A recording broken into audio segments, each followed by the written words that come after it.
Módulo 7, conteúdo 7. Bom dia, boa tarde, boa noite. Eu sou o Eduardo. Essa série de módulos de conteúdos faz parte aí do meu estágio de extensão online referente à minha graduação na faculdade de licenciatura Ciências da Religião pela Uninter, tá? Já expliquei aí nos vídeos anteriores o motivo pelo qual ou pelos quais eu estou realizando essa série de vídeos, ok? Mais uma vez, conteúdo base, história da Umbanda, Alexandre Comino, literatura ou leitura básica aí para um umbandista, praticante ou não, ou aquele que queira conhecer um pouco sobre a religião, além de, deixa eu ver se está aberto aqui para facilitar o processo, Coletânea da Umbanda, são 4 livros se não me engano, esse que eu estou trabalhando aqui é o volume 1, As Origens da Umbanda. O módulo hoje específico, vamos abordar aqui também, utilizar também, serviu como base.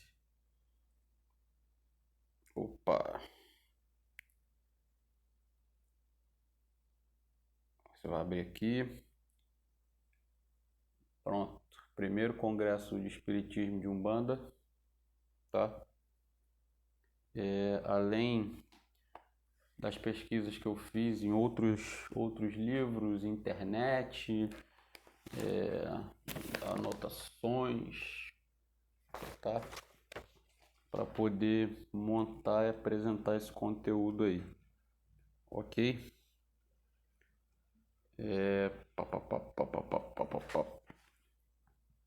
Então, história da Umbanda.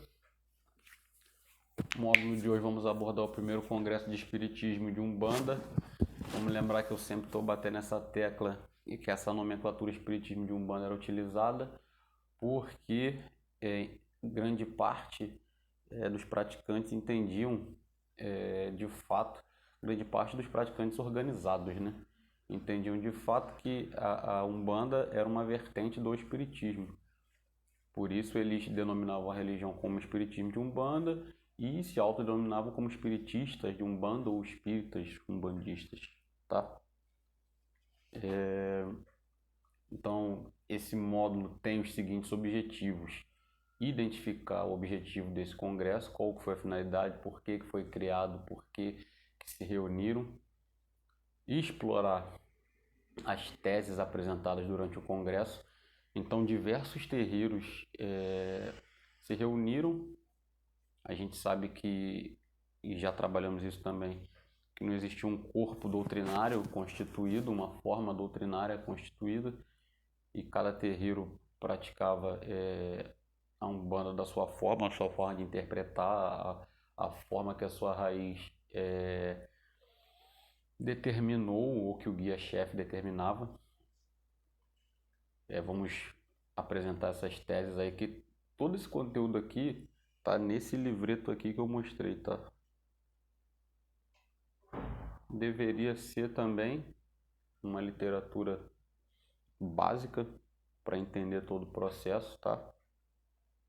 E é curto também, são 100 páginas. Se você quiser ler de uma forma sumária, só para identificar o que foi, como ocorreu, você consegue, deixa eu ajeitar aqui, você consegue ler isso aí bem rápido, tá? 100 páginas você lê em uma manhã, se tiver tempo, né? E citar as conclusões que chegaram ao final dos trabalhos do Congresso.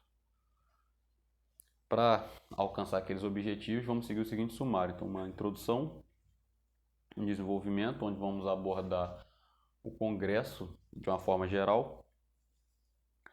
Em seguida, a gente vai ler cada uma das... Não ler, mas interpretar cada uma das partes constituintes desse documento que foi gerado ao final do Congresso, né? O próprio Alexandre, aqui no livro dele, ele tem um capítulo só sobre o Congresso. Deixa eu achar aqui para mostrar para vocês. No índice, né, papai? Vamos no índice para facilitar o processo. página 199. 199. 97, 98, 99.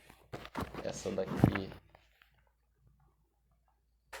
é a página do capítulo 5. Tem uma foto aqui, tá? E o próprio Alexandre, quando ele vem falando sobre o Congresso, ele vem dividindo tal qual o documento do Congresso. Ó.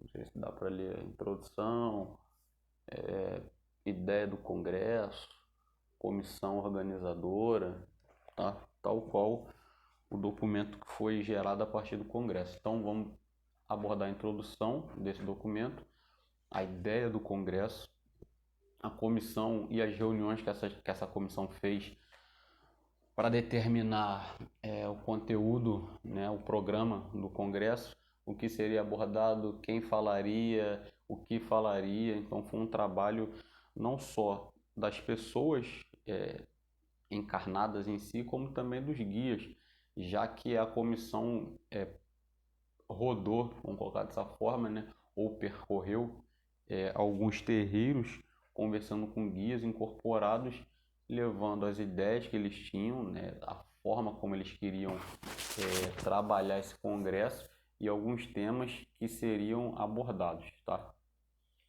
Vamos ver o programa do congresso, o discurso de abertura, né, o discurso inicial, as teses, né, que os terreiros que foram designados ou que se apresentaram para expor a sua forma de interpretar a Umbanda mostraram para os presentes ali no congresso, o discurso de encerramento, as conclusões alcançadas no final do congresso e uma conclusão. Então, uma iniciativa ousada e nunca antes vista foi proposta pela Federação Espírita de Umbanda do Brasil.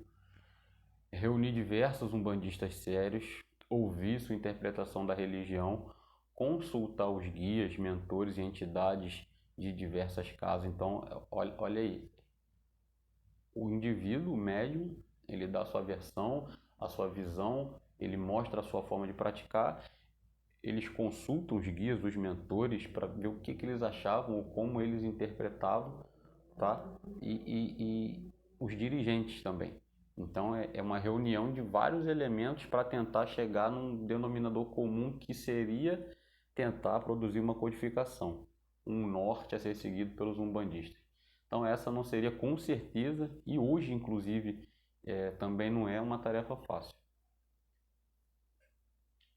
Então em 39, como a gente já viu, né, esse congresso aqui está inserido naquele período que a gente trata como segundo período de expansão umbandista, ou como o Alexandre trata no livro dele, é a segunda onda, tá? Que vai até 1944, ok? Então em 1939, por ordem do Caboclo das Sete Encruzilhadas, é fundada a Federação Espírita de Umbanda do Brasil, ou Federação Espiritista de Umbanda do Brasil, que depois virou a União Espiritista de Umbanda do Brasil. A principal finalidade seria unir os templos, né? Então a gente já trabalhou, e esse é um conceito que é muito divulgado, amplamente trabalhado, exposto, e que é o da perseguição. Então acredito que o principal motivo foi fortalecer a comunidade umbandista, dando uma retaguarda para que eles pudessem praticar seus trabalhos sem sofrer abusos, né, ou extorsões. Padronizar conhecimentos, já que tinha essa falta de uma estrutura de estudo doutrinário, uma estrutura de conhecimento, e ficava muito aquela coisa de cada um no seu quadrado, e às vezes a pessoa não sabe o que faz e vai no achismo, às vezes faz besteira, ou às vezes tem uma prática que teoricamente seria reprovável, né? Então eles queriam padronizar conhecimentos para que aqueles que fossem praticar a Umbanda, né, nos moldes da federação, praticassem a mesma coisa, né, como se todos falassem a mesma língua. Padronizar conhecimentos, doutrinas e, consequentemente, proteger dos constantes ataques estatais. Então, de acordo com Alexandre Comino, o Congresso seria a primeira tentativa de entender estudar e estabelecer parâmetros ou normas que ajudassem a definir o que era e o que não era a Umbanda naquele tempo.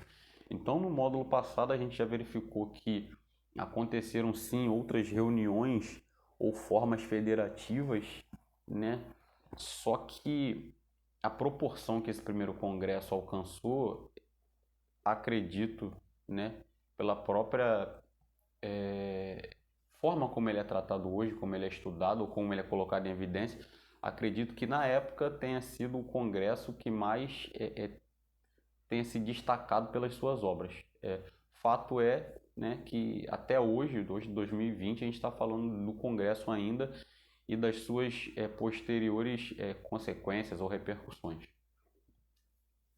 Então, a partir desse momento, criou-se força para que o movimento se expandisse e começasse a esboçar o surgimento de uma literatura própria umbandista. Força porque, teoricamente, após o Congresso, né, por mais que os participantes não concordassem em 100% com as doutrinas e métodos que eram apresentados ali, aquele dirigente ou aquele praticante que tinha um pouco de dúvida ou que não tinha um norte para seguir, né, ritualístico ou doutrinário, ele expandiu a mente dele, né?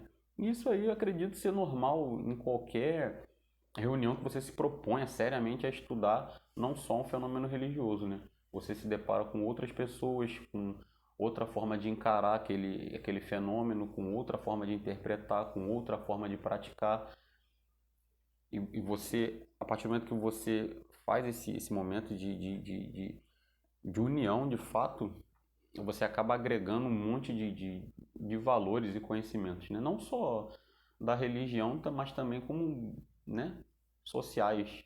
Você conversa com outras pessoas, você entende a realidade de outras pessoas, você entende as restrições de outras pessoas, por que que a X terreiro trabalha de uma forma e o outro terreiro trabalha de uma forma completamente diversa. E a partir desse momento também começa-se a criar um embrião de respeito, né? Vamos colocar dessa forma, de outras vertentes, né? De vertentes dentro da Umbanda, outras práticas né? Outras formas de se praticar a Umbanda. Começa de fato a se criar Por mais que a gente vá verificar que ao final desse congresso algumas divergências foram criadas, até porque muitos dos expositores aí queriam colocar a sua verdade não como uma verdade, mas como a verdade, né? Como se fosse algo irrefutável. E quando a gente para falar de Umbanda, de doutrina umbandista, a gente vai ver que é bem difícil você trabalhar esse conceito, até porque um conceito dentro do movimento religioso umbandista é básico, que é a prática da caridade, né? Os outros conceitos eles são variáveis de acordo com a raiz, de acordo com a fonte, né? A qual aquele terreiro ali está bebendo, de acordo com a cabeça do seu dirigente, com a realidade daquela comunidade de terreiro. Então muita coisa vai variar e não tem como você colocar como se, né, receita de bolo fosse. E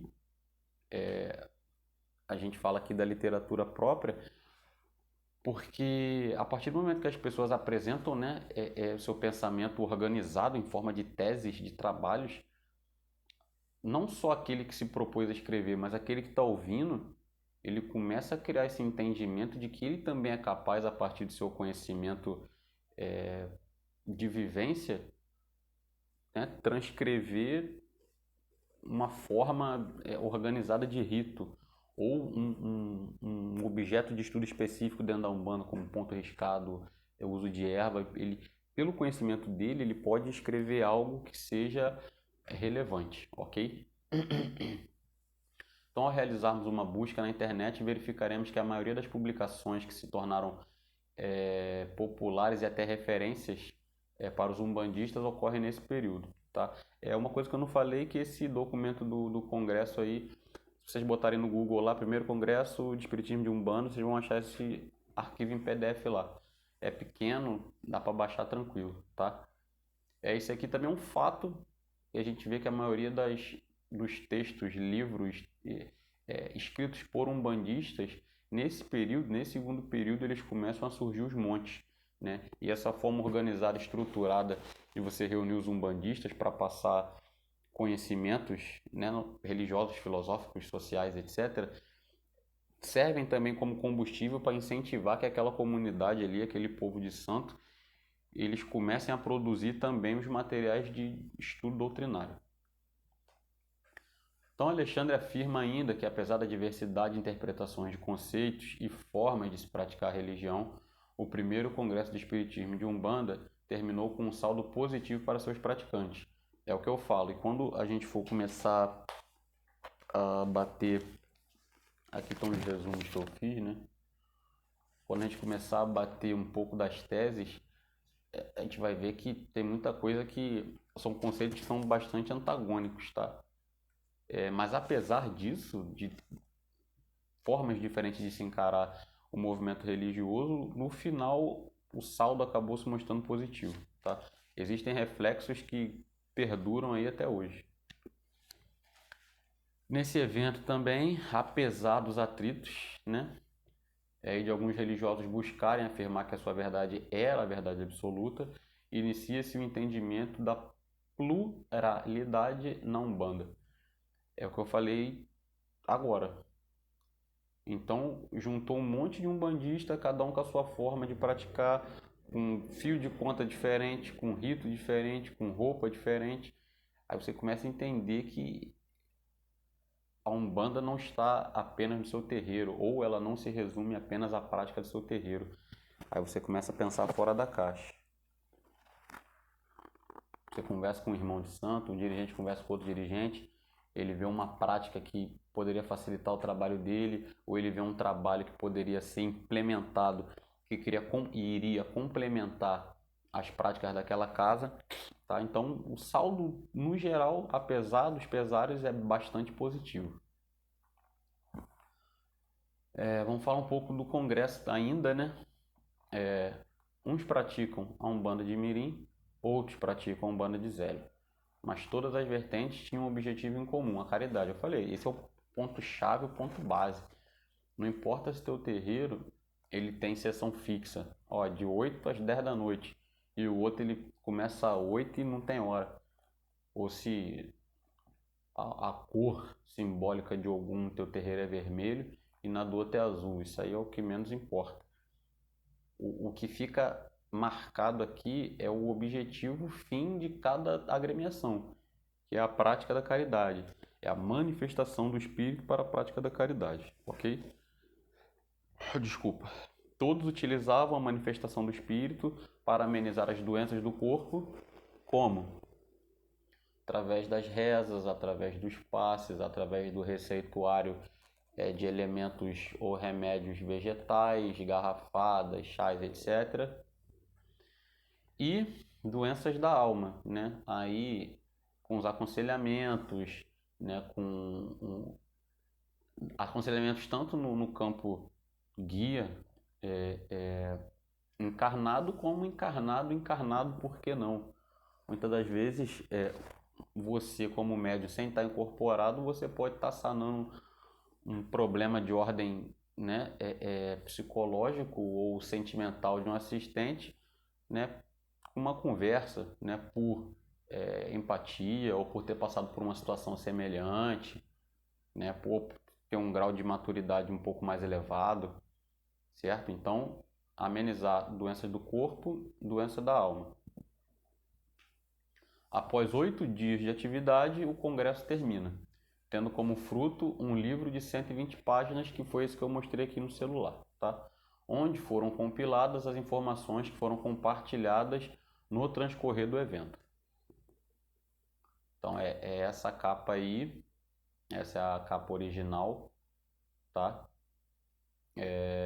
Nem sei se consegue achar esse livro agora na internet assim, nesses moldes original, e se achar, deve ser bem caro. Esses livros mais antigos são um pouco caros, né? Eu mesmo eu tenho um livro do Tata Tancredo que eu paguei R$ 400 na internet. Eu acho um valor caro, né? Mas para mim tem um valor simbólico. Eu sei que eu não tenho que ficar dando valor para bens materiais, mas tem um valor simbólico, né?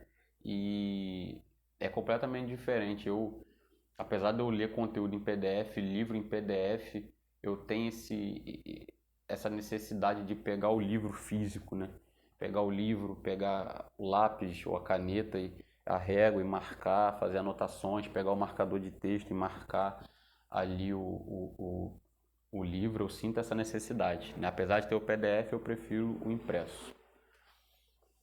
Então, na introdução do documento produzido, é explorada a atuação da Umbanda junto às classes menos favorecidas no que tange a parte doutrinária, moral, educativa e experimentação no campo dos fenômenos.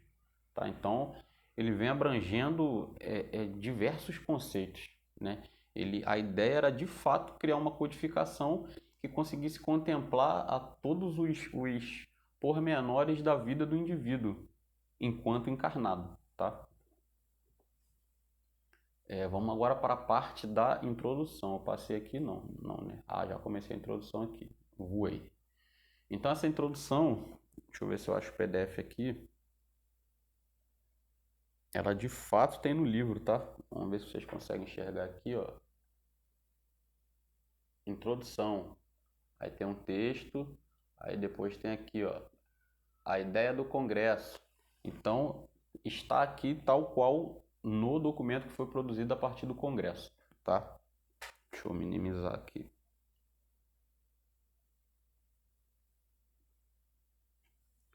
Destaca a participação. E tudo isso aqui ele fala na introdução desse documento que eu mostrei para vocês agora. Então, destaca a participação da doutrina kardecista na religião, e esse é um fato, principalmente para aqueles que se organizaram em torno da doutrina do Zélio ou do Mirim, ou que se filiaram a essas federações na época. Então, participação da doutrina kardecista na forma aí do Pentateuco, estudo do livro dos Espíritos, estudo do livro dos Médiuns, leitura do Evangelho segundo o Espiritismo, tá? E mais uma vez afirma estar sua literatura diretamente ligada à fundamentação doutrinária do que é conhecido como Espiritismo de Umbanda. Então aqui a gente tem 2 pontos que a gente tem que considerar. Primeiro, sua literatura está diretamente ligada à fundamentação doutrinária. Por quê? A gente abordou diversas vezes isso aqui, mas para massificar, né, não existia literatura umbandista. E a pessoa que entrava num terreiro, principalmente a gente recebeu muitos médiuns que eram da corrente kardecista e que migraram para a Umbanda, mas a gente recebeu muita gente que não tinha conhecimento nenhum, era um leigo quando se fala de Umbanda.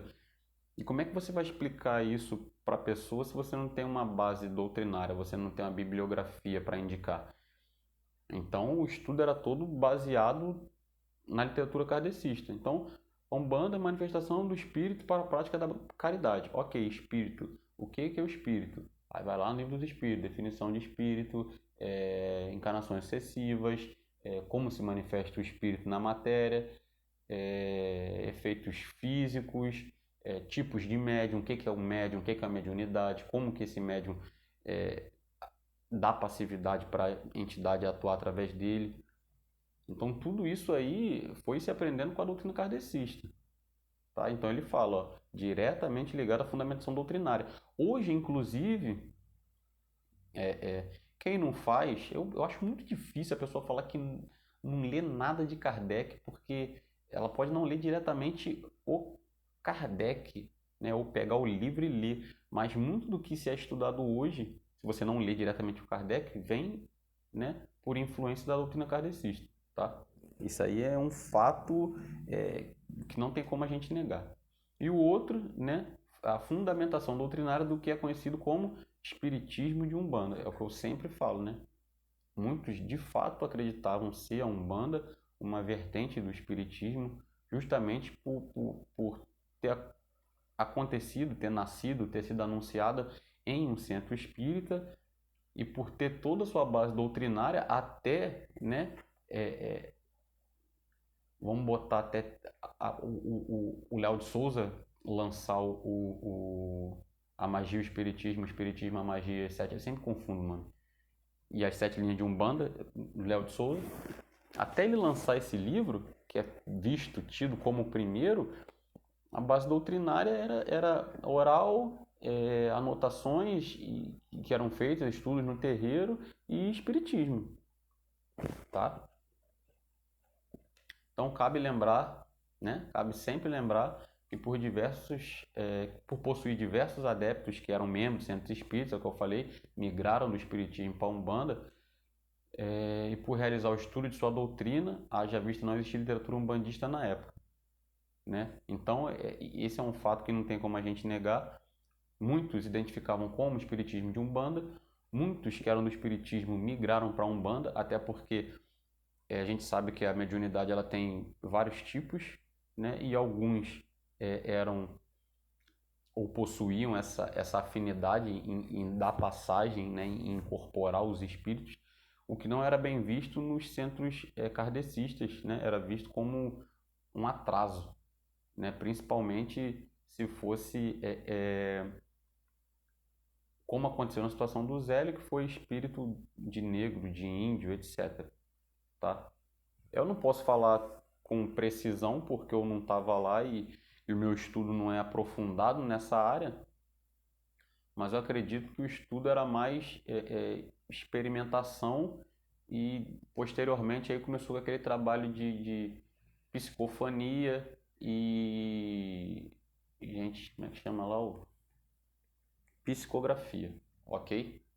Quem quiser compartilhar, contribuir, estamos sempre aprendendo. Muitos acreditavam e se identificavam como espiritistas de Umbanda ou espíritas umbandistas, né? Viam e apresentavam a Umbanda como uma vertente do espiritismo, né? Outro fator também que levava ao médium se identificar como espírita umbandista ou espiritista umbandista é porque o espiritismo estava em um outro nível, um outro patamar, em um outro, né, com essa divisão e posterior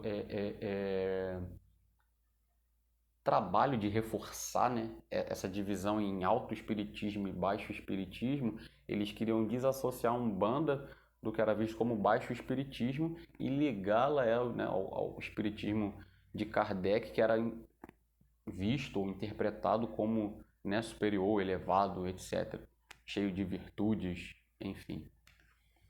Então, no final da introdução, né, desse livro, fica muito claro, porque eles afirmam o seguinte, nessa introdução, isso aqui está escrito no livro, tá? A reunião do primeiro Congresso Brasileiro de Espiritismo de Umbanda, em outubro último, veio trazer uma nova luz ao estudo do Espiritismo entre nós. Ok? Uma nova luz ao estudo do Espiritismo entre nós. Então, mais uma vez, reforçando essa ligação, associação da Umbanda com o Espiritismo. Isso aí vai gerar uma confusão porque dentro desse congresso a gente tem terreiros, dirigentes, pensadores, jornalistas, enfim, que eram simpatizantes que acreditavam ou pregavam numa Umbanda mais africanista. Então, a partir do momento que você começa a estar o tempo inteiro trabalhando com essa ideia de que ela é uma vertente do Kardec, você acaba criando, né, não uma briga, né, mas um conflito de concepções doutrinárias. Não, mas calma aí. Como é que do espiritismo se veio da África? Se o culto preto velho já tinha antes, se o caboclo já tinha antes, entende? Então começa a gerar esse conflito doutrinário. E é por isso também que o Congresso ele acaba não alcançando 100% as metas que ele desejava. Então, a Umbanda passava, como abordado no conteúdo anterior, por um período de legitimação, sendo alvo de atenção por parte de órgãos estatais e da sociedade no geral. As agremiações estavam crescendo em um ritmo crescente e, por não existir um papa ou uma unidade central, é aquilo que eu falei no conteúdo anterior, esse fato de não ter um corpo doutrinário ou uma autoridade centralizadora, em um primeiro momento pode parecer um fator complicador, né? Mas, se a gente parar para pensar com uma doutrina um pouco mais combativa, entre aspas, né? Já que vivíamos um combate de fato na época, um combate de resistência, não ter um papa ou uma unidade doutrinária foi o que facilitou a sobrevivência e a luta por parte daqueles que nos antecederam, já que a máquina estatal não sabia o que combater, tá? A religião se expande, e é por isso também que eu acho que, por mais que existam alguns umbandistas que têm essa teoria de num dia a gente chegar numa unidade doutrinária, até porque a gente já pode começar a ver o esboço de uma umbanda, não é pejorativo não, tá? Mas a gente já começa a ver um esboço de uma umbanda formatada, por mais que as pessoas achem que isso aí é o que vai não dominar, mas vai acabar se tornando um ponto central, não um ponto central, tá me fugindo o termo aqui, mas é a corrente dominante dentro da Umbanda. Isso aí eu acredito, eu, Eduardo, ser um pouco difícil porque a gente vive realidades completamente diferentes e a Umbanda ela se expande de uma maneira muito diferente por territórios com culturas e formas de enxergar a vida completamente diferentes. E quer ver um ponto que na minha cabeça já entra nisso daí? O Rubens Saraceni, ele tem uma visão sobre as sete linhas, das diversas visões de sete linhas de Umbanda que existem, né? Lá o fé, amor, justiça, lei, evolução, geração, conhecimento. Ele tem. Aí se você para pesquisar, né, a mitologia Nagô-Yorubá falando sobre os orixás, você vai ver que alguns falam de mais de 200, outros falam de mais de 400 orixás. Então, como é que você vai pegar 400 orixás e resumir a sete linhas? Então, quando você começa a assistir os vídeos de alguns seguidores ou adeptos da vertente do Rubens, você entende que é o seguinte, você tem as sete linhas e dentro da, né, teologia do Rubens, 14 orixás correspondentes dentro daquelas sete linhas, né? Só que não necessariamente você vai cultuar aqueles orixás específicos. Como assim, Eduardo? Você está num terreiro e, sei lá, que cultua o San, por exemplo, mais fácil aqui, né, para ilustrar. Você cultua o San, você não quer cultuar o Oxóssi. Muito difícil, que o Oxóssi é muito popular, mas é só para ilustrar, tá? Você não quer cultuar o Oxóssi, você quer cultuar o San. Então, a linha seria o conhecimento, né, do elemento vegetal. Então, o regente naquela casa específica, daquela linha do conhecimento, daquela terceira linha, ao invés de ser Oxóssi e Obá, aquela casa poderia trabalhar Ossan e Obá, por exemplo. Porque a doutrina ela acaba se apresentando de uma forma aberta, né? De maneiras que dentro dessas sete linhas, né? Fé, amor, justiça, conhecimento, evolução, geração, você vai agrupar todos os orixás. Entende? Então, existe uma unidade e uma diversidade dentro da própria doutrina do Rubens. Você pode chegar lá no modelo de sete linhas do Rubens, só que os regentes serem completamente diferentes.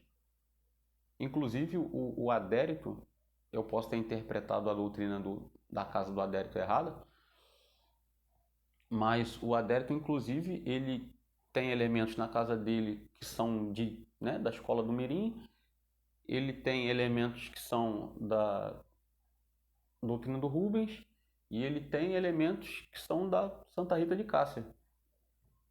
E a casa dele, sabe, trabalha na mais santa harmonia. Então, por mais que, né, talvez alguns queiram implantar ou trabalhar a doutrina de forma que ela acabe se tornando uma corrente dominante, eu acho isso muito improvável, né? Mas quem sou eu para... É apenas a minha opinião, ok? Então as agremiações estavam crescendo em ritmo crescente e por não existir um papa, uma unidade central, a religião se expandia sem fundamentação doutrinária ou padronização de ritos.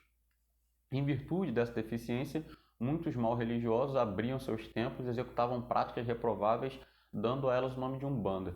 Esse daqui é um dos problemas de você não possuir uma unidade doutrinária dentro da religião. Então o camarada ele pode... E a gente vê muito disso, inclusive eu vi uma reportagem... eu nem gosto de falar muito sobre essas coisas, mas eu vi uma reportagem de um dito pai de santo, né?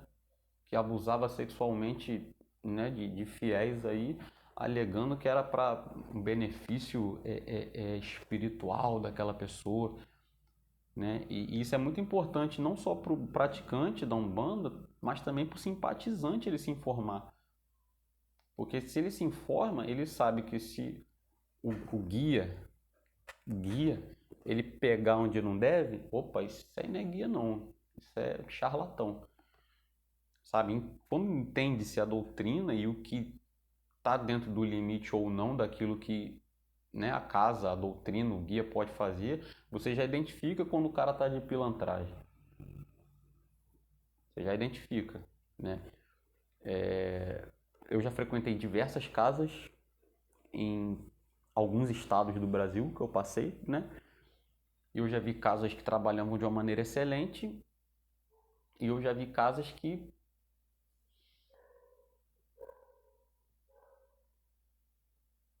né? Inclusive uma dessas eu entrei, né? Sentei, era uma gira de Exu e quando eu vou nas casas assim, não para fins de julgamento, né? Mas para fins de me resguardar. Eu sou muito observador, então eu acho que esse é o básico para você não ter a sua fé explorada. E eu comecei a ver algumas coisas que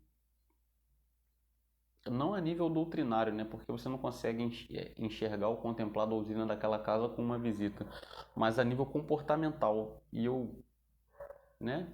Olhei pro Gongá ali, pedi minha licença e me retirei, tá? Na dúvida, esse aí é sempre o melhor a se fazer. A ideia do congresso, né? Continuando.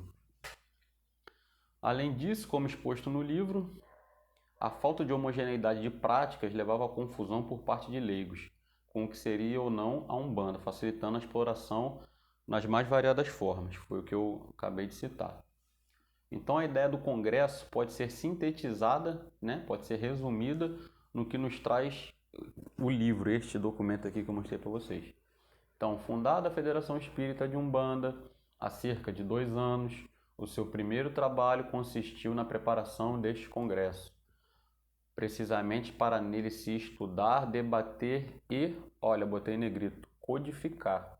Então já dá para ver qual que era o intuito, né, de fato dessa reunião. E codificar esta empolgante modalidade de trabalho espiritual, a fim de varrer de uma vez o que por aí se praticava em nome do espiritismo de Umbanda, e que, no nível da civilização a que atingimos, não tem mais razão de ser. Então, se o pessoal recordar do segundo módulo lá que a gente viu, aquele estudo lá do João do Rio, né, as religiões no Rio, vai ver que tinha uma série de práticas extremamente reprováveis, em termos de exploração, tá? Extremamente reprováveis, né? E eu acredito que hoje a gente deve encontrar ainda muito disso. O pessoal ameaçar fazer um despacho para derrubar, ameaçar fazer um trabalho para morte, ameaçar fazer um trabalho para separação de cônjuge. Isso aí para mim, não, dentro da Umbanda, pelo menos que eu vivo, que eu pratico, que eu estudo, não cabe, tá?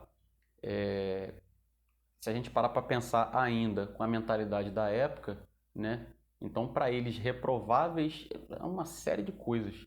Não só a exploração financeira da fé alheia, como também ritos, né? Para provar se o médium está incorporado, né? Comer caco de vidro, andar em brasa, andar em prego, etc.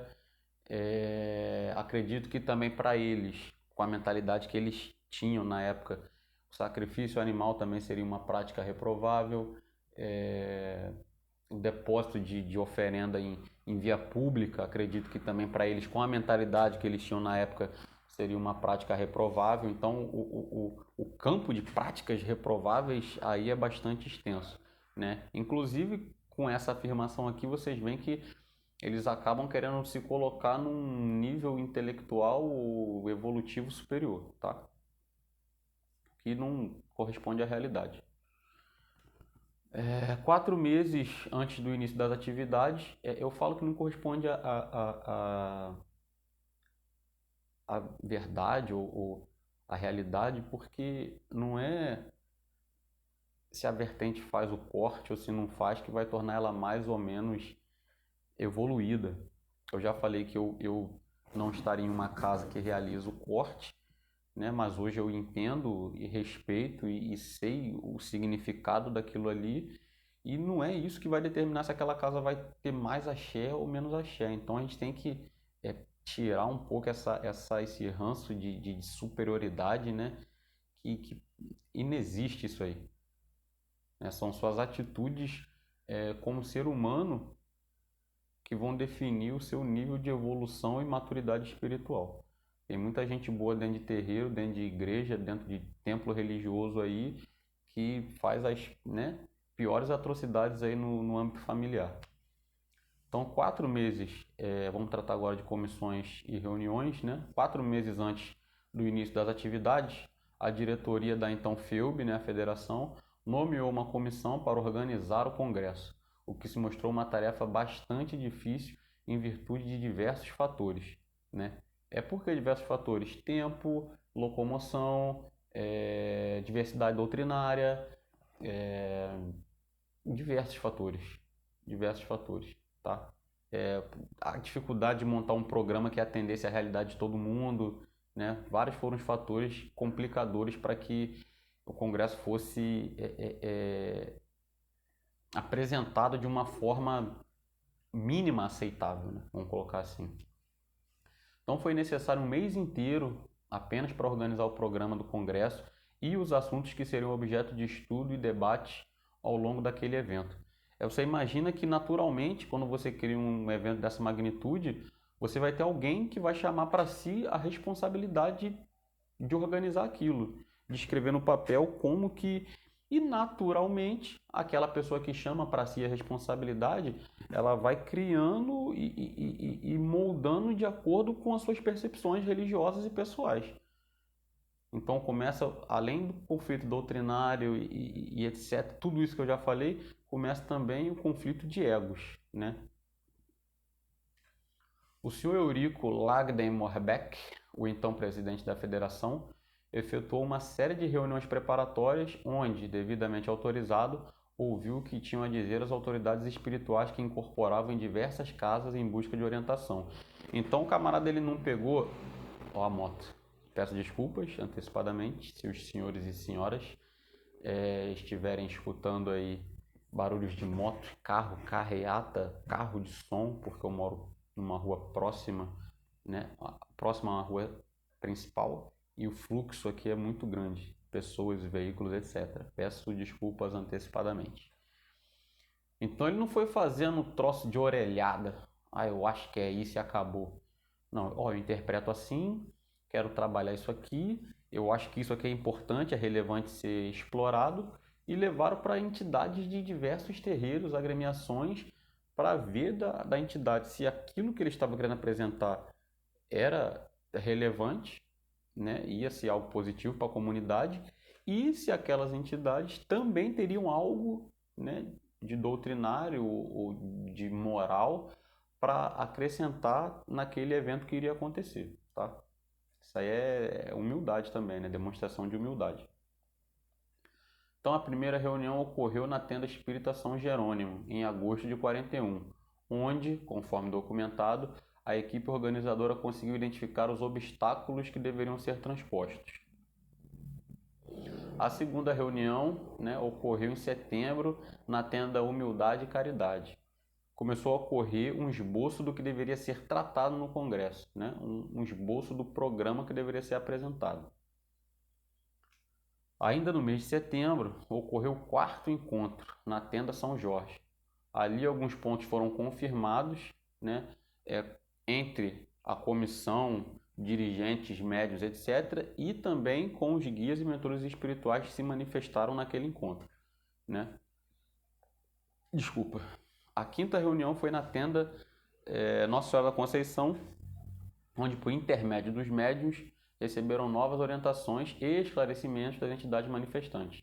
Então foram diversas entidades, diversos médiuns, diversos terreiros, com diversas visões do que seria uma Umbanda ideal. Ok? A última reunião, eu acho que deveria acontecer um novo congresso, né? Tá faltando isso também. A gente está num momento bastante propício, a gente tem bastante liberdade religiosa. Acredito que está na hora da gente criar um evento dessa magnitude. Primeiro, para a gente bater de frente com o censo, né? Que eu acredito que o censo não corresponde à nossa realidade de adeptos. E outra, para realmente unir a comunidade umbandista, né? Para a gente entender que separados fica muito mais difícil lutar contra preconceito e intolerância, tá?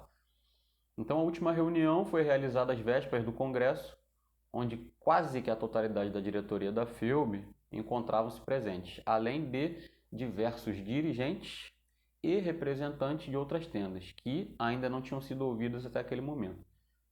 Então é um trabalho de ouvir, escutar, visitar, transcrever naquela realidade. Pense, naquela realidade tecnológica, naquela realidade de mobilidade urbana. Então não foi um trabalho fácil. Esses camaradas aqui realmente merecem o destaque histórico que eles possuem até hoje. Então vamos falar do programa.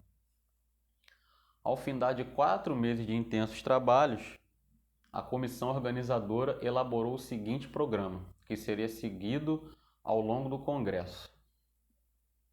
Então, primeiro, história da Umbanda. Então, investigação histórica em torno de práticas espirituais de Umbanda através da antiga civilização, da Idade Média até os tempos atuais, de modo a demonstrar sua raiz histórica. Então, note que desde sempre existe essa preocupação em se mostrar qual é de fato a origem do culto de Umbanda. Então eles queriam traçar, né, desenhar todo um panorama histórico, uma linha temporal, né, pegando os pontos e depoimentos e para identificar quando que o fenômeno religioso umbandista começa a surgir na história. Filosofia de Umbanda, né, que seria a coordenação dos princípios filosóficos em que se apoia o espiritismo de Umbanda, pelo estudo de sua prática nas mais antigas religiões e filosofias conhecidas. Isso a comparação com o que vem realizado no Brasil.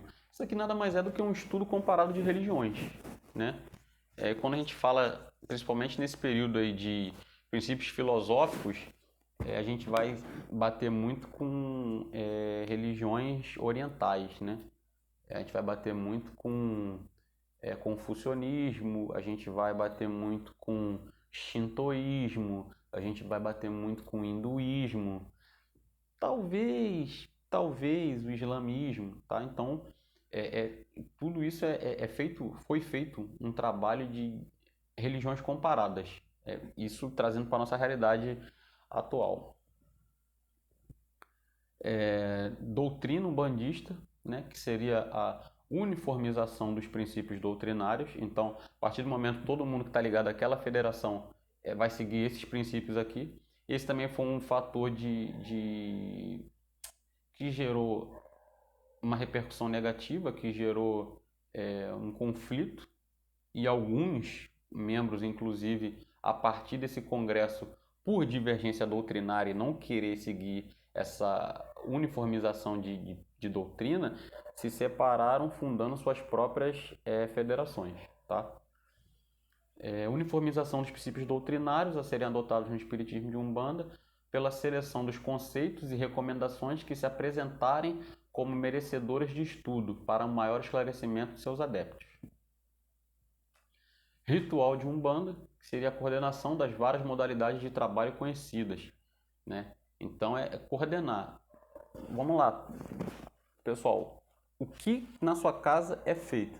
Na minha casa é feito corte, na minha casa é feito bate-folha, na minha casa é feito casamento, na minha casa é feito batismo. Então coordena-se, né? Realiza-se uma seleção, né, do que estaria dentro dos padrões aceitáveis para o espiritismo de Umbanda, e a partir de agora a gente tem um rito instituído.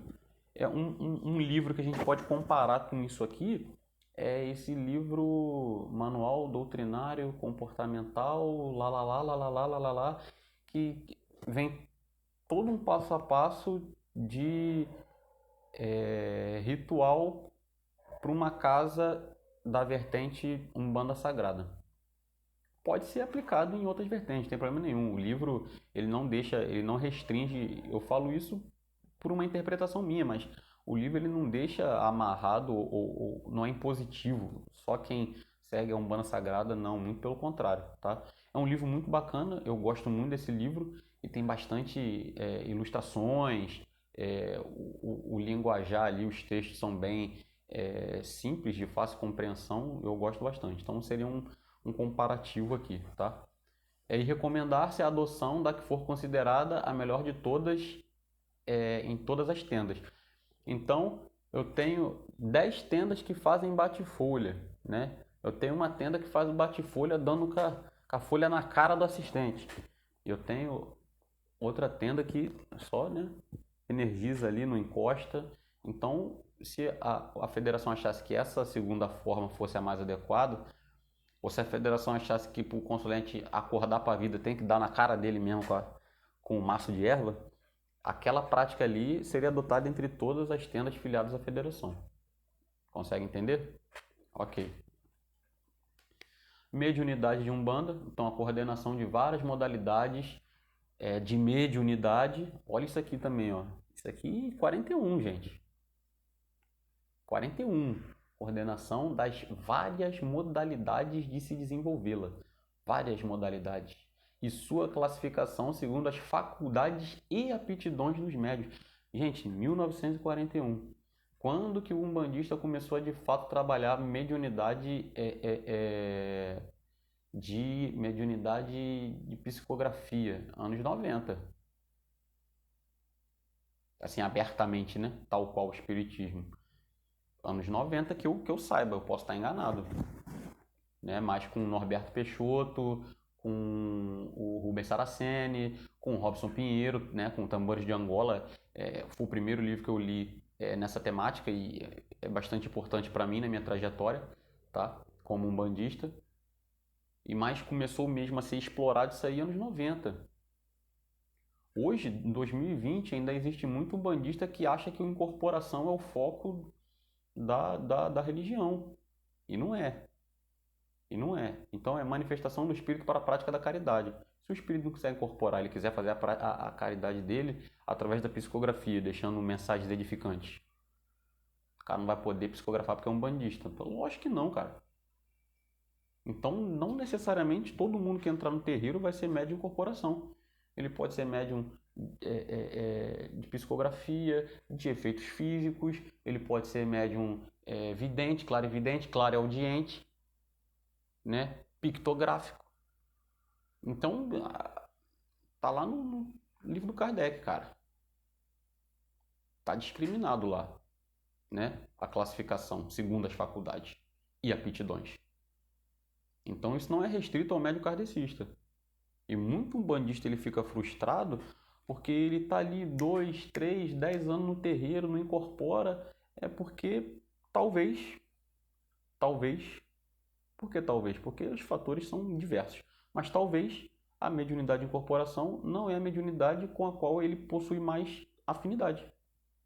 Simples assim. Às vezes você é um ótimo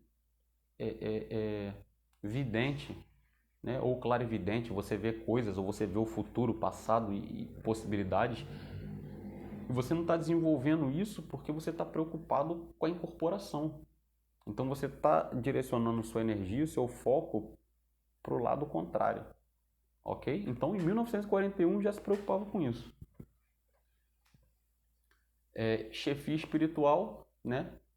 De Umbanda, que seria a coordenação de todas as vibrações em torno de Jesus, cuja, botei em vermelho, ó, similitude. no espiritismo de Umbanda é Oxalá, o seu chefe supremo. Ó, similitude, similar, parecido, sincrético, ok? Então, em 1941 já estava claro isso aqui. Um é um, outro é outro. Pá é pá, picareta é picareta. Não confundam, ok? Então, acredito que talvez isso aqui seja uma forma de organizar espiritualmente uma hierarquia de quem rege ou quem comanda a Umbanda, né? Acredito que isso aí também posteriormente acaba criando possibilidade ou levando as pessoas a raciocinarem e refletirem sobre os modelos de 7 linhas, tá? Mas é uma visão minha. Vamos abordar agora o discurso inaugural, né? Tudo isso que eu falo, né? Mostrei para vocês aqui, livro, documento gerado a partir, né, no final do Congresso. Então, o discurso inicial foi proferido pelo primeiro secretário da Federação Espírita de Umbanda, o senhor Alfredo Antônio Rego, na reunião de 19 de outubro de 41, onde mais uma vez afirmou a ligação da Umbanda com a figura de Cristo. A Umbanda é cristã. Ela acredita na figura do Cristo. Entretanto, a interpretação que ela dá para a figura de Cristo é diversa das religiões católicas, protestantes, etc. Safo, atribuindo-lhe o adjetivo médium supremo, e essa alcunha aqui vai marcar a tenda espírita mirim, inclusive eu acredito que em todas, eu não posso afirmar porque eu não sigo a doutrina de mirim e eu não visitei todas as suas filiais, mas eu acredito que em todas elas deva ter lá a imagem, né, do Cristo, com o escrito embaixo lá, médium supremo, não sei se embaixo ou em cima, enfim, já mostrando a forma como ele é interpretado, se não por todos, né, mas pela grande parte dos umbandistas, tá? Atribuindo-lhe o adjetivo médium supremo, faz uma breve comparação entre o trabalho do espiritismo de Umbanda e o dito espiritismo de mesa, e explora a respeito do destino dos espíritos no pós-vida. O que acontece? Acaba, não acaba? Tem outros mundos? Não tem? Tem outras vidas? Não tem? Então, esse estudo também é trabalhado.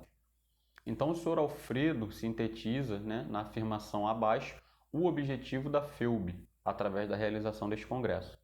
Então, a Umbanda deixará de ser, de agora em diante, aquela prática ainda mal compreendida por numerosos dos nossos distintos confrades da seara do mestre. Quando fala mestre, subentende-se dizas, ok? Para se tornar, assim o cremos, a maior corrente mental de nossa era nesta parte do continente sul-americano, tá? Vamos bater um pouco agora das teses que foram apresentadas por ocasião do, deixa eu pegar minha anotação aqui, do Congresso. Então, a primeira tese que eu coloco aqui, que eu trago aqui, é o espiritismo de Umbanda na evolução dos povos, né? Tese apresentada pela Tenda Espírita Mirim, por intermédio de seu delegado, né, ou representante no Congresso, senhor Diamantino Coelho Fernandes, referência, tá, para nós umbandistas, na sessão inaugural 19 de outubro de 1941. Deixa eu achar aqui nos escritos. Não é possível que eu peguei o errado. Peguei. O espiritismo de Umbanda na evolução dos povos. Então tá, ó, nessa tese aqui, o que é trazido, o que é tratado? Então, essa tese aqui, ela exalta a Índia e seus ensinamentos filosóficos e espirituais, exalta e cita nações africanas como Nigéria, Congo, Moçambique, entre outros, deixando claro sua participação na consolidação doutrinária e filosófica do que é definido como espiritismo de Umbanda. Então, em nenhum momento é negada a raiz africana do culto, tá? Muito pelo contrário. Afirma não ser a Umbanda um conjunto de fetiches, seitas ou crenças oriundas de povos ignorantes ou incultos. Afirma que a raiz da Umbanda se perde no tempo. Tá? Então, ao mesmo tempo que ele exalta aqui nações africanas e coloca como contribuintes para essa Umbanda, eu acredito que povos ignorantes e incultos, talvez eu possa estar interpretando errado, né? Mas talvez esteja se associando também a isso, né? Hoje a gente estudando história da África, a gente sabe que é um povo bastante rico, né, culturalmente e avançado em diversos quesitos para sua época e que foi subjugado e tornado escravo, mas, né, por fruto da ignorância do que é sua falta de saber, né? O seu saber não era considerado, não era levado em, apesar de muitas de suas práticas terem influenciado aí período colonial e imperial, enfim. Afirma, cadê?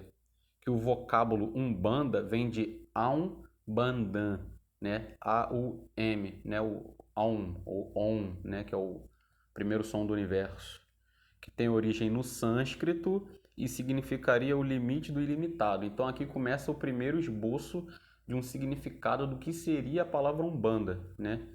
E nessa tese da tenda Mirim, significaria o limite do ilimitado. Essa palavra estaria ligada ao sânscrito, né? Diferente do que posteriormente, lá com o segundo congresso de Umbanda, foi definido, né? Que no segundo congresso, a palavra Umbanda já é colocada a sua raiz do quimbundo, né? Que vem da curandeiro, arte de curar, etc. Faz uma correlação da Umbanda com os Upanishads, né, que são os textos sagrados hindus, e os Vedas, né? Cita Sócrates e Platão ao expor sobre a imortalidade da alma. Então, isso aqui é um breve resumo do que o senhor Diamantino traz nessa tese dele, o espiritismo de Umbanda na evolução dos povos. Tá? Uma África, uma África evoluída e foco no orientalismo, praticamente, né? Até porque o orientalismo era interpretado ou visto como algo bastante evoluído em termos espirituais, né? E o objetivo aqui era associar a imagem da Umbanda a religiões evoluídas, ok? Então, a liberdade religiosa no Brasil, essa tese foi apresentada pela Tenda Espírita São Jerônimo, por intermédio Jerônimo com Y, porque é a grafia que está no documento aqui, tá? Por intermédio do Dr. Jaime Madruga, o seu representante no Congresso, na sessão de 20 de outubro de 41. Tá aqui mesmo ou carteei? Agora eu fiquei curioso, para ver se eu não estou mentindo para vocês. Se eu fui um mero carteador. Cadê?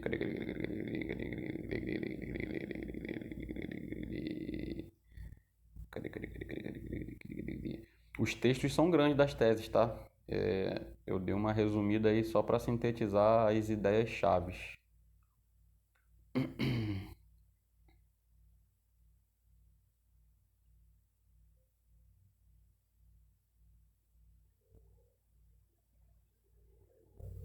Ah, não carteei para vocês não. Aqui, vamos ver se dá para ver. São Jerônimo, tá ao contrário aqui, mas dá para ver, ó, o Yzão lá. Achei que eu tinha carteado. Ok. Liberdade religiosa no Brasil. Deixa eu achar aqui que eu anotei fora de ordem. Medicina. Liberdade religiosa no Brasil. Então, essa tese traz um apanhado sobre a história da liberdade religiosa no Brasil, desde o período colonial até o período Brasil-República. Trata da diferença entre os negros que foram trazidos para o Brasil, né? Exalta as qualidades como medicina, né? Que foram trazidas pelos negros. Exalta as qualidades como medicina, ciência, religião e leis. Então dá para ver que tem gente na época apresentando as qualidades dessa raiz africana, né?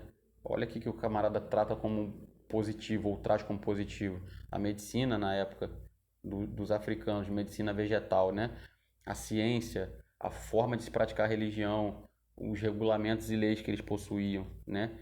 E os brancos que vieram para o Brasil, que ele divide ou denomina como aventureiros e grande parte escória da sociedade europeia. Então ele já dá uma trabalhada no sentido de que o europeu que veio para cá na maioria dos casos, não é uma unanimidade, mas na maioria dos casos, o camarada ele estava em classes inferiores na Europa ou ele estava fugindo de algo. Então eles não estavam no topo da sociedade europeia, muito pelo contrário, tá?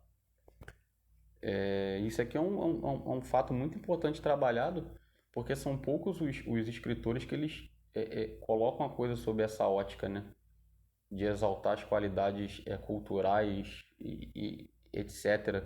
dos negros que foram trazidos para cá escravizados, ok? Dá essa diferença, a responsabilidade por, apesar da opressão do branco, a religião e cultura se perpetuarem. Expõe questões sobre o Estado teocrático, né? Aquilo que a gente já tratou sobre a religião do Brasil, em regulamento, né? Em Constituição. Trata a respeito das legislações, né? Constituições e códigos penais, todas aquelas leis que a gente viu lá no precedente que influenciavam negativamente a prática de outros cultos religiosos. Trata sobre o projeto de Constituição do Rio Grande do Sul, em 1843, e trata ainda sobre as nuances e vertentes do espiritismo e como ele era visto pela sociedade da época, ok? Essa daí é a tese trazida pela tenda espírita São Jerônimo. Utilidade da lei de Umbanda. Essa daí quem trouxe foi a cabana Pai Joaquim de Luanda. Essa Pai Joaquim de Luanda fica lá no Rio de Janeiro, lá em Lins. É uma tenda muito antiga, é uma tenda que tem uma vibração muito bacana. Eles têm um espaço enorme, muito grande, e é um terreiro bastante tradicional, tá? Quem nunca foi visitar, eu recomendo. Eles fazem parte da história da Umbanda no Brasil, tá? Funcionam até hoje. Não sei se agora por causa da pandemia, mas seus trabalhos se mantêm até hoje. Cadê utilidade da lei de Umbanda? Utilidade da lei de Umbanda. Tá aqui. Então, a senhora Marta, né? Através dessa tese aí, ela expõe que as leis, religiões e dogmas se transformam junto com a sociedade. Ó, nessa época, 41, ela já tinha essa visão que eu estou tratando com vocês aqui desde o começo dos módulos. A religião, ela influencia na sociedade, né, no comportamento e leis e entendimento da vida, e a sociedade, em contrapartida, também influencia na religião e nas suas práticas, ok? E que, ao não se enquadrarem, né, as leis e as religiões e os dogmas na conjuntura que se encontram, perdem o seu valor. Então, elas têm que se adaptar à realidade vigente, senão, né, logicamente, não perdendo a sua essência. Alerta sobre o conceito de modificação, desassociando do conceito de destruição. Então, a religião, ela ser modificada, né, pela sociedade contemporânea, ela não está sendo destruída, né, muito pelo contrário, ela está modificando a sua ferramenta de alcance, né? A gente lembra que em uma determinada época a igreja só fazia os cultos em latim, né? E aquilo ali foi acabando, foi perdendo, não perdendo o valor, mas perde-se um pouco de sentido, porque o fiel ele não está conseguindo ser comovido ou não está conseguindo refletir acerca das pregações, já que ele não está entendendo nada que está falando.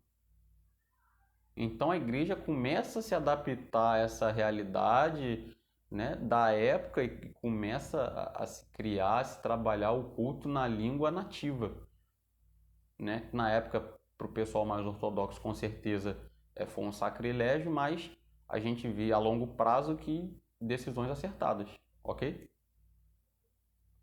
Afirma vir a Umbanda da África, afirma também existirem leis que, pela sua utilidade, né, a raça humana acabam se tornando imutáveis, né? Tem leis que vão perdurar o tempo e espaço.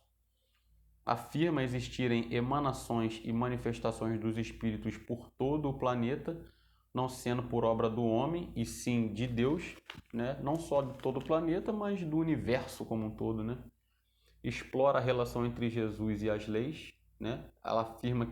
Ele afirma, né, que não veio destruir a lei e sim dar-lhe cumprimento, né? Então, a forma como ele interpretava e pregava a lei era completamente diferente, né, dos sacerdotes que antecederam a ele.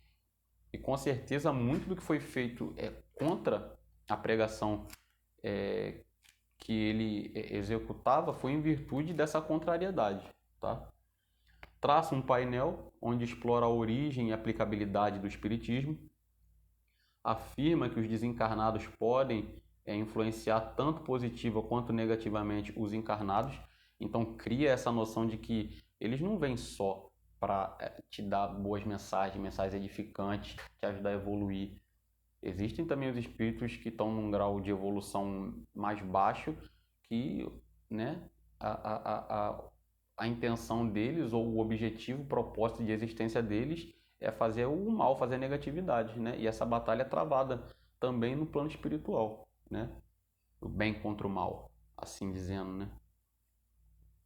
Traz uma etimologia da palavra Umbanda, significando Deus, né? Então ela pega a Umbanda, traça ali o que na cabeça dela ou na vertente dela, ou que foi trazido pelos guias que trabalhavam com ela, interpretavam, né, que seria o significado da palavra Umbanda, que no final ela traz como sendo Deus. E o trabalho dos umbandistas se encerrando no traz uma etimologia da palavra Umbanda, né, significando Deus, e o trabalho dos umbandistas se encerrando na lei um por todos e todos por um. Deu para captar? Então, Umbanda significaria Deus, e o trabalho desenvolvido pela Umbanda significaria que né, está trabalhando por todos e todos em prol de um. Então, a gente vive numa coletividade onde todos sofremos as consequências das nossas boas e más ações. Ok?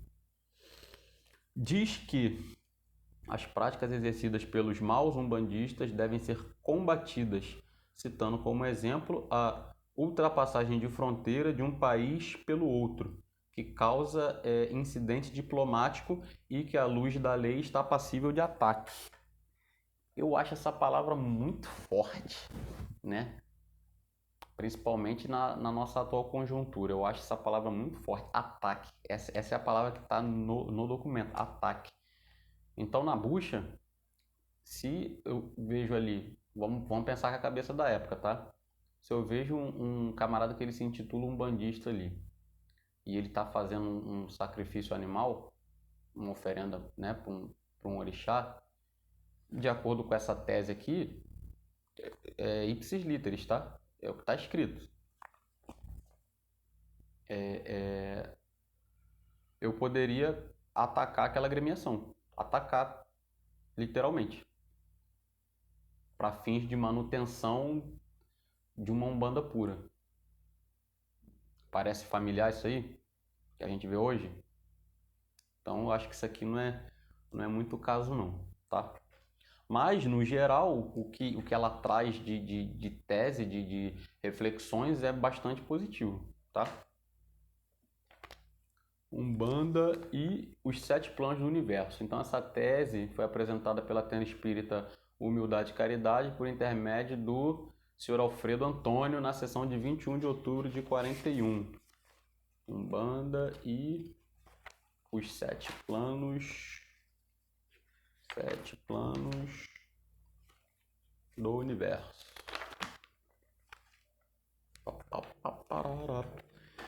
Nessa tese é apresentado o que seriam os 7 planos ou 7 mundos do nosso universo, sendo eles o primeiro plano, ou o mundo físico, o nosso mundo; o segundo plano, ou o mundo astral, o plano onde habitam os espíritos; terceiro plano, ou mundo mental, o pensamento, a união do corpo mais o espírito; quarto plano, ou o espírito da vida, reino de amor e da união; quinto plano, ou o espírito divino, onde residem os espíritos puros ou mais elevados; sexto plano, ou o mundo dos espíritos virgens, morada cujo grau de espíritos fogem da compreensão humana; e o sétimo plano, ou o mundo de Deus, onde reside o Criador. Essa tese aí foi trazida pelo Sr. Alfredo Antônio.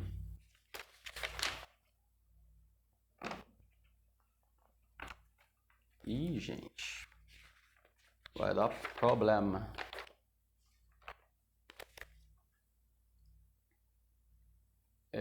Umbanda, suas origens, sua natureza e sua forma. Deixa eu ver aqui.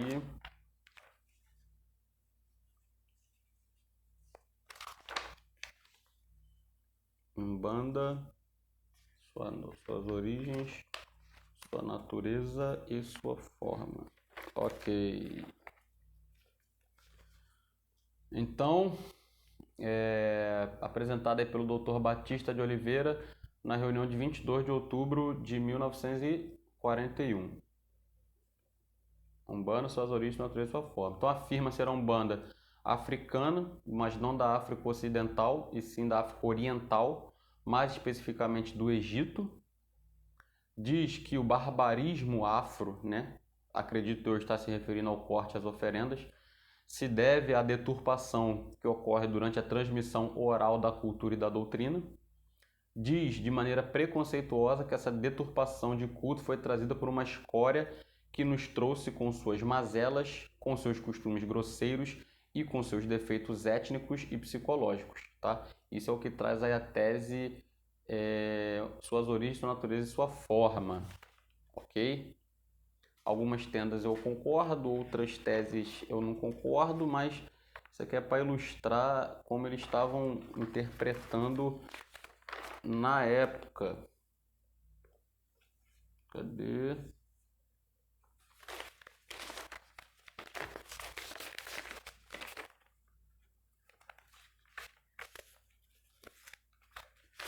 Banhos de descarga e seus defumadores. Oba!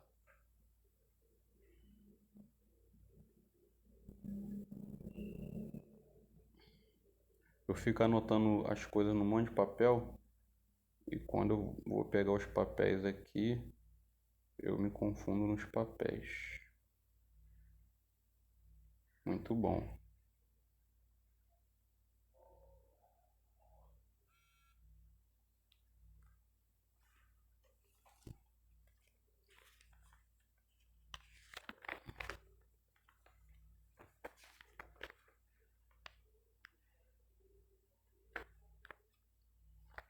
Calma aí. Calma aí, calma aí, calma aí, calma aí, calma aí.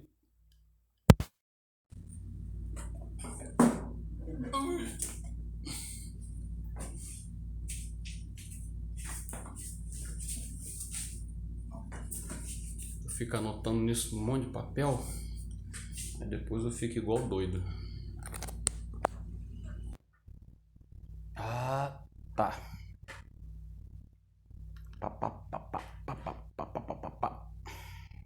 Desculpa, tá, gente? Acontece.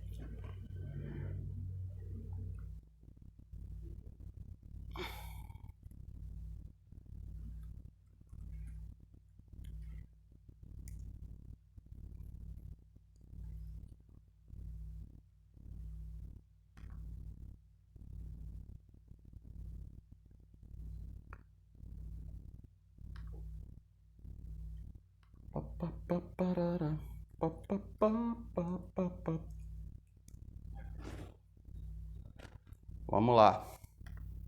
Então,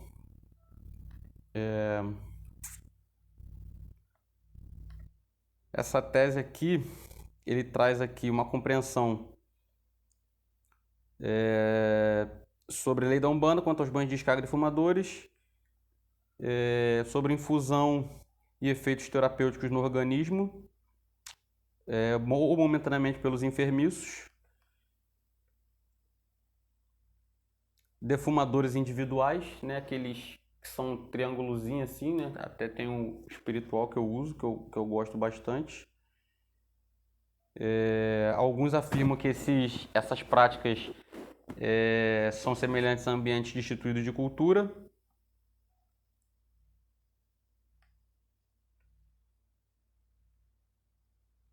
Fala aqui sobre raças orientais evoluídas no passado, né? Fala sobre gregos, godos, visigodos, etc. E o seu uso de defumadores, incensos, etc. Fala um pouquinho aqui sobre o trabalho de passes magnéticos, né? Banhos de descarga e defumadores de caboclos. Fala aqui sobre o espargimento, sobre a fumaça para fins de descarga. Fala um pouquinho aqui também sobre a figura do obsessor, né? E sua capacidade intelectual. Fala um pouco também sobre a influência, né, dos defumadores e banhos de descarga, a influência espiritual, né? O reflexo que o banho, né, o físico, o líquido, vai causar no ambiente espiritual. Fala aqui das propriedades magnéticas, né, da queima de substâncias e das ervas secas também. Fala aqui também da prece, né, em ação com o ato da defumação, ok? Então, basicamente, é um estudo sobre aplicabilidade de banho e influência que vai ter num campo espiritual, né? É o reflexo. A gente tem, quando a gente vai trabalhar um banho energético, a gente tem que entender que a gente está impregnando aquelas ervas no momento da maceração com a nossa fé e com os elementos espirituais, vamos colocar dessa forma. Porque você lembra da outra tese dos planos, plano mental? Então você está mentalizando, impregnando aquele banho que você está preparando com os objetivos que você constituiu, que você criou aqui na sua cabeça, ok? Numerologia, deixa eu ver se eu anotei aqui ou se eu deixei no PC. Tá, numerologia egípcia, modalidade mediúnica. Então quem trouxe isso aí foi o professor Abrasílico, representante do Diário Carioca, e do professor Mirakoff, apresentado na sessão de 23 de outubro de 41. Ele fala aqui, em um primeiro momento, causas e leis regentes da humanidade, né? Fala aqui sobre as suas publicações semanais. Fala aqui ao resumo de quanto ensaiamos dedicado, que imaginamos oferecer como um tributo, como um preto apreciação de tão ilustrada assembleia, sobreporíamos a determinação de honestidade e sinceridade e desde logo que nos confessamos agradecidos se a magnanimidade e tolerância do Congresso presente conestar a moral dos nossos princípios, quando não das nossas próprias afirmativas. Agradecendo aí pela compreensão e abertura de eles estarem abertos aí a assimilar ou pelo menos escutar a teoria que eles estão trazendo. Fala aqui um pouco sobre conceitos metafísicos. Fala aqui sobre ciência do Allan Kardec, né? Fala um pouco aqui também pensamento elevado, contemplando grandezas espirituais. Fala um pouco de numerologia associada aos karmas.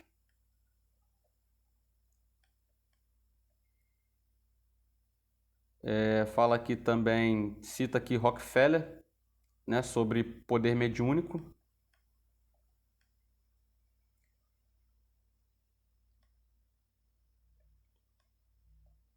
Fala aqui também sobre condição do homem social.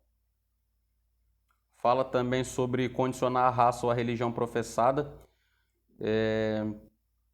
se ativer a credo político ou quaisquer particularidades sociais. As influências dos números se fazem sentir a força do tempo. Então fala sobre uma relação numérica religiosa dentro de um contexto social, ok?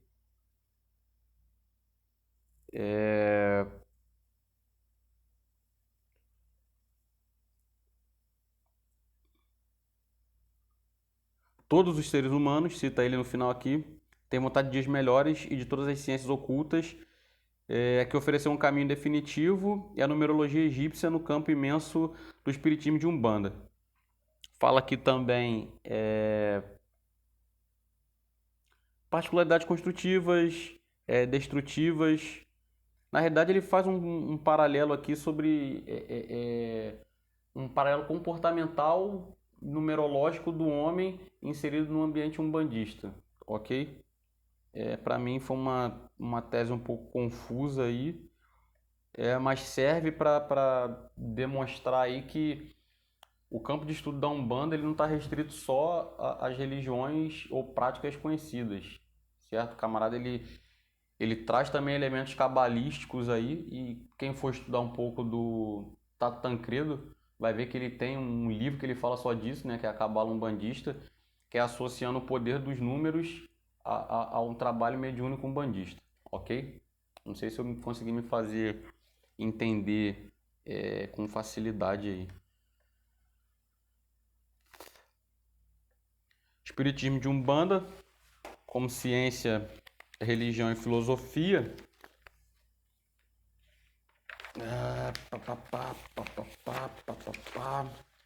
Então, nessa tese aí, que é apresentada pela Tenda Espírita Mirim ainda, então o pessoal vê que a Tenda Espírita Mirim ela contribuiu bastante nesse congresso aí, né? Então, é afirmado que a Umbanda, de acordo com o grau evolutivo de seus adeptos de religião, ciência e filosofia, então, de acordo com a mentalidade, com a evolução intelectual, espiritual, mental do umbandista praticante, ela vai ser tanto ciência como religião como filosofia, ok? Ele faz algumas associações aqui da Umbanda com o ocultismo,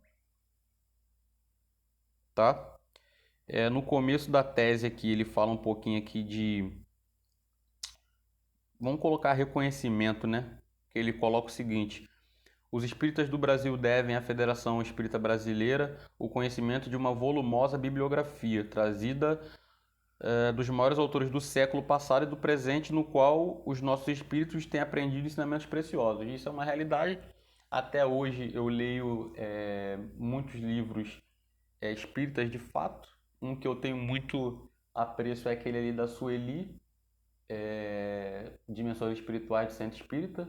É um livro que eu gosto bastante. Tem alguns livros da Ivone também, Ivone Pereira, que são bastante elucidativos aí no campo da obsessão, desobsessão, etc.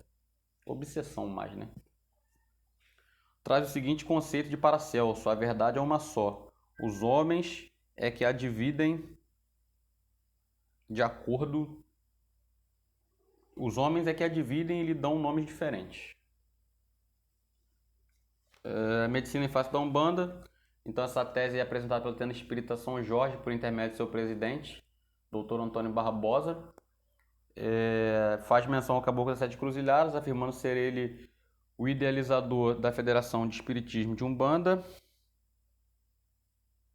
Esse aqui é o primeiro ponto.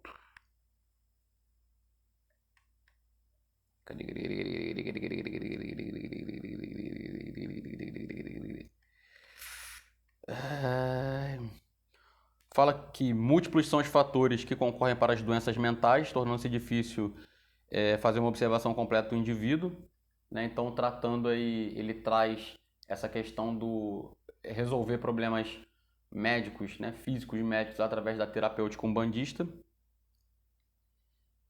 Fala da dificuldade desse diagnóstico, né? Afirma aqui, ó, pois se o médico, tendo lançado mão de todos os recursos da ciência oficial, apenas conseguiu uma partícula de alívio para o seu doente, é porque cuidou simplesmente do corpo. Então, ele traz também essa avaliação no processo terapêutico, né? Medicina tradicional e parte espiritual para aliviar as mazelas do enfermo.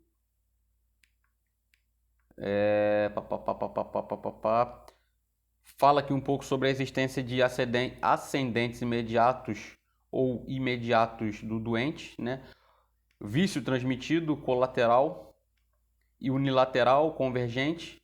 Isso aqui ele quer dizer de vícios do corpo que se refletem na alma, né? Tratamento da alma através de passe e remédios, né? Botânica ritual umbandista que podem refletir no corpo físico do indivíduo.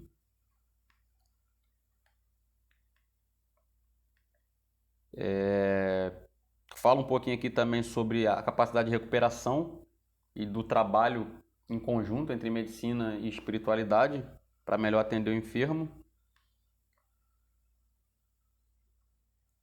Fala aqui um pouco também sobre a dificuldade ou necessidade de existir um certo conhecimento intelectual para que as verdades morais ou a doutrina que é trazida pelo Espiritismo seja melhor assimilada pelo doente. Muitas das vezes o camarada, se ele não tiver um certo nível de conhecimento, ele vai ler ou escutar e não vai entender, então não vai surtir o efeito necessário. Sintetizando aqui, ele faz um apanhado sobre a atuação conjunta da medicina junto com a mediunidade, ok?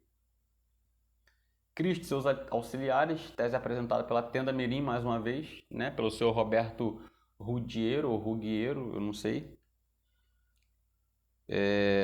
Fala aqui das religiões em contato com a humanidade. Fala aqui também sobre a adoração do único Deus, tá? Fala do envolvimento ou da correlação de Cristo, dos apóstolos aí com dentro de uma ótica umbandista, ok? Sintetizando aqui, ele quer reforçar mais uma vez, né, essa ligação, essa proximidade da Umbanda com a figura do Cristo, né? Muita gente questiona ainda essa relação Umbanda e cristianismo, mas a gente sabe que a gente acredita, só que interpreta de maneira diferente, ok?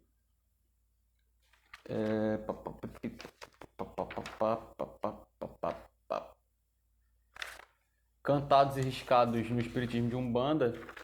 Essa tese é apresentada pela Tenda Espírita Humildade e Caridade, que também deu bastante colaboração aí nesse processo, né? E ela vem versando, tratando sobre a importância e influência dos pontos riscados num ambiente umbandista.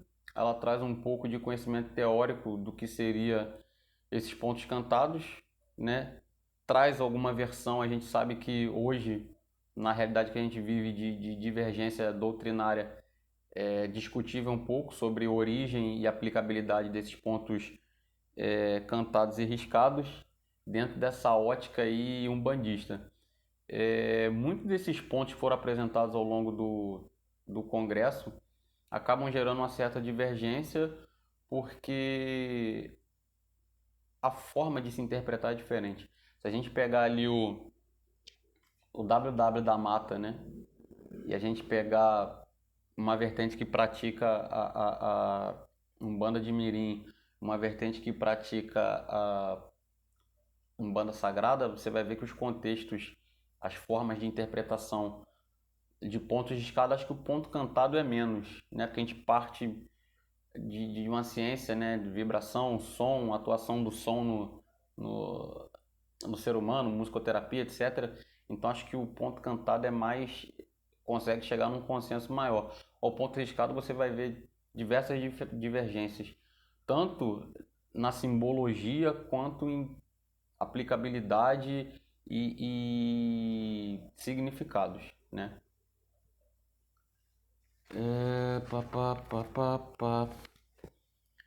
Essas teses aqui, eu coloquei todas as teses que tem no documento que foi gerado, tá? A partir desse congresso, mas se vocês forem ver no livro do Alexandre, ele não coloca todas essas teses, tá?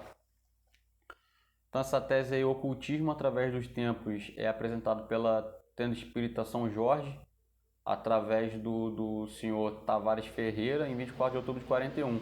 Se a gente parar para analisar, a gente vai ver que tem tendas que estão dominando aí o conhecimento doutrinário.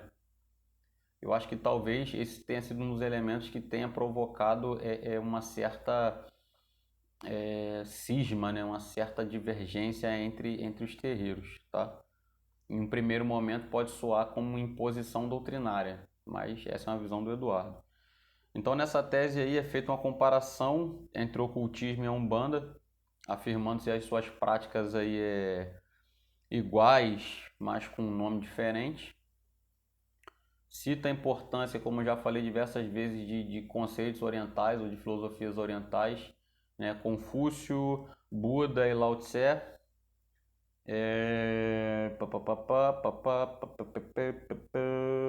Cita filósofos, intelectuais, exemplificando seu relacionamento com as ciências iniciáticas, né? E aqui também fazendo um paralelo com a tese anterior, né? Apresenta a Umbanda como remédio tanto para o físico quanto para o espiritual. Acho que resumindo, seria isso. Introdução ao estudo da linha branca de Umbanda. Então, essa daqui é apresentada pela Cabana de Pai Tomé, do Senhor do Bonfim, na sessão de 26 de outubro de 41, pelo senhor Josué Mendes. Então, nessa tese aqui afirma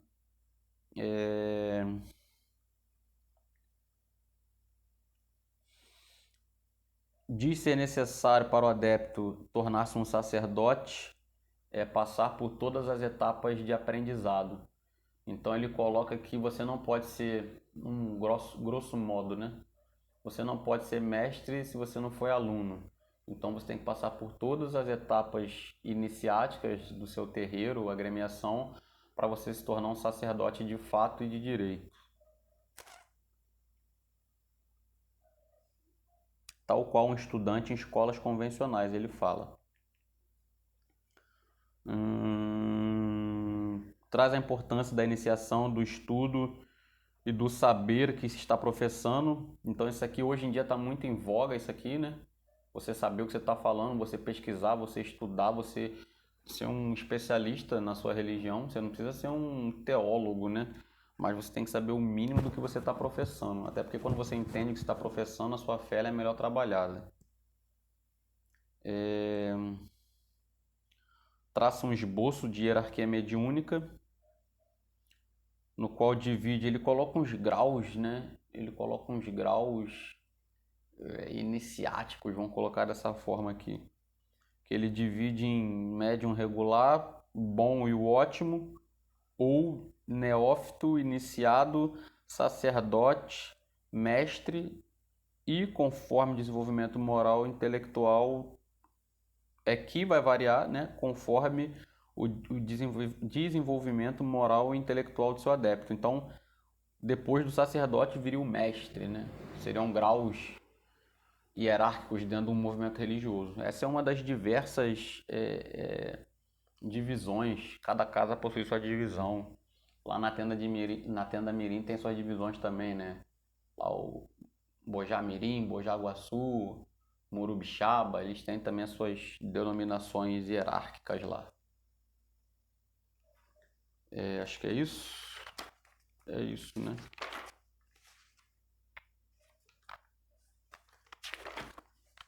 É isso.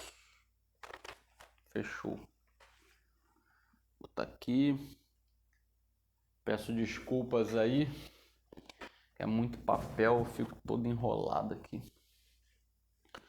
Então, após todo esse trabalho de reunião, preparação, montar programa, visitar terreiro, conversar com a entidade, eles terminaram, findaram após 8 dias,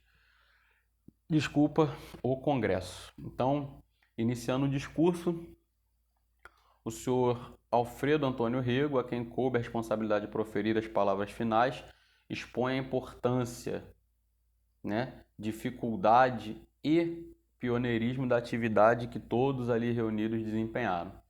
Disse ele: realizar um congresso de altas finalidades espirituais como este, do qual deve sair uma codificação nova. Então esse termo é batido o tempo inteiro, né? O objetivo daquele congresso, codificar,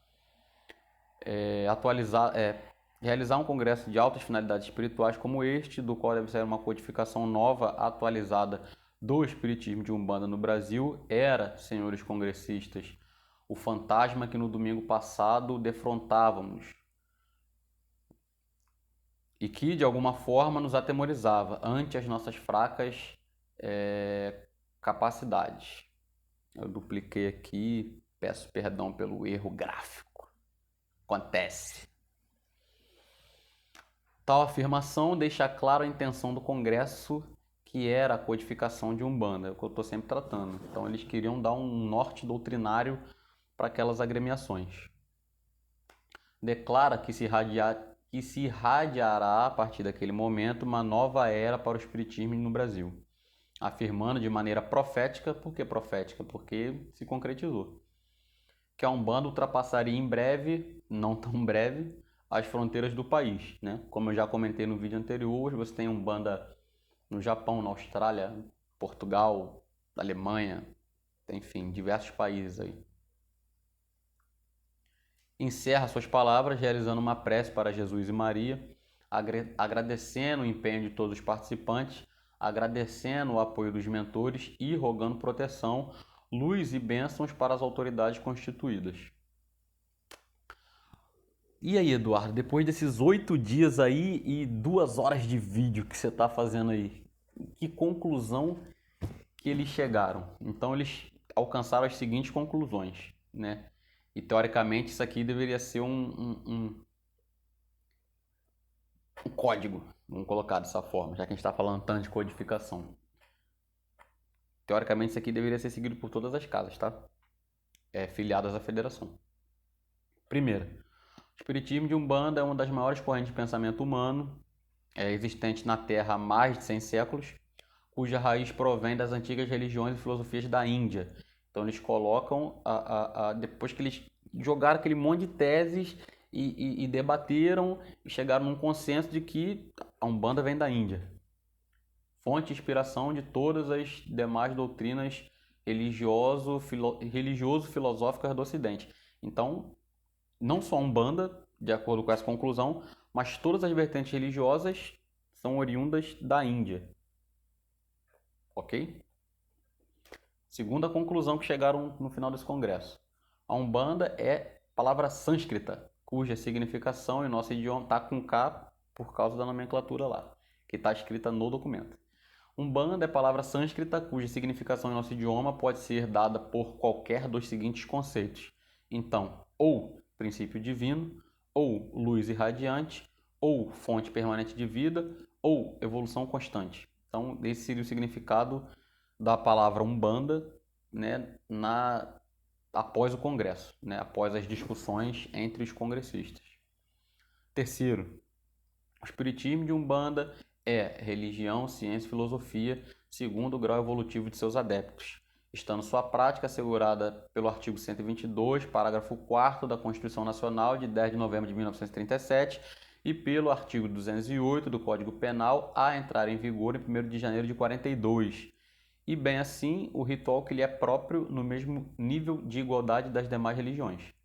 Ok? Então a Umbanda é religião, ciência e filosofia e tem os mesmos direitos do que qualquer outra religião, assegurada por legislações vigentes ou a entrar em vigor. Quarta conclusão alcançada. Sua doutrina baseia-se no princípio da reencarnação do espírito em vidas sucessivas na Terra como etapas necessárias à evolução planetária. Esse conceito aqui também é um conceito do hinduísmo, espiritismo, etc. Quinta conclusão alcançada. Sua filosofia consiste no reconhecimento do ser humano como partícula de Deus, dela emanada, límpida e pura, e nela finalmente reintegrada ao fim do ciclo evolutivo, né? No mesmo estado de limpidez e pureza conquistada pelo seu próprio esforço e vontade. Então a gente chegou aqui em um dado momento histórico que se perde no tempo, puros e limpos. A nossa experiência na matéria nos corrompeu e o nosso objetivo é nos limparmos novamente e retornarmos para a nossa fonte criadora, onde gozaremos de felicidade eterna. Esse é o quinta conclusão alcançada. Sexta conclusão alcançada. O espiritismo de Umbanda reconhece que todas as religiões são boas, quando praticadas com sinceridade e amor, constituindo-se todas elas em raios de grande círculo universal, em cujo centro a verdade reside. Deus. Então Deus é o centro de todas elas, ok? E a bondade que se é praticada através delas é Deus manifesto. E, sétima conclusão, o reconhecimento de Jesus como chefe supremo do espiritismo de Umbanda, né, o regente, a cujo serviço se encontram entidades altamente evoluídas desempenhando funções de guias, instrutores e trabalhadores invisíveis, sob forma de caboclos e pretos velhos, ok? Seria Jesus aí o regente da Umbanda na Terra. Chegamos a ela após, se não quase 2 horas. Eu não tenho muita noção de tempo aqui. Tem que começar a deixar um cronômetro ligado. Grande foi o esforço despendido para a realização do primeiro Congresso do Espiritismo de Umbanda. E os resultados alcançados refletiram durante toda a trajetória umbandista. Apesar das divergências entre as doutrinas, o resultado acabou se mostrando positivo. Ainda ocorreram o segundo congresso e o terceiro congresso de Umbanda, o segundo em 61 e o terceiro, que foi o último, em 73, sendo no segundo congresso definido a palavra Umbanda como a religião Umbanda como de fato brasileira e a origem da palavra Umbanda como sendo do quimbundo e não mais do sânscrito, né? Significando lá o curador, arte da cura, etc. Ok, fechamos mais um módulo, primeiro congresso de Espiritismo de Umbanda, muito importante, muitos conceitos, né, se a gente vê ali as conclusões alcançadas, perduram até hoje, né? Não foi um consenso entre todos os terreiros ao final do congresso, como já foi explorado. Algumas vertentes ou alguns dirigentes ou representantes não satisfeitos com o que lhes foi apresentado aí se desfiliaram e fundaram novas federações, né? Mas, de uma forma geral, como já explorado, o congresso foi muito positivo, os congressos, né, foram muito positivos, tanto que são objetos de estudo para nós, umbandistas praticantes ou não, ou estudiosos, né, das ciências da religião, até os tempos atuais. Ok? Hoje rendeu, hein? Vamos lá, vamos que vamos. Rendeu, rendeu, rendeu.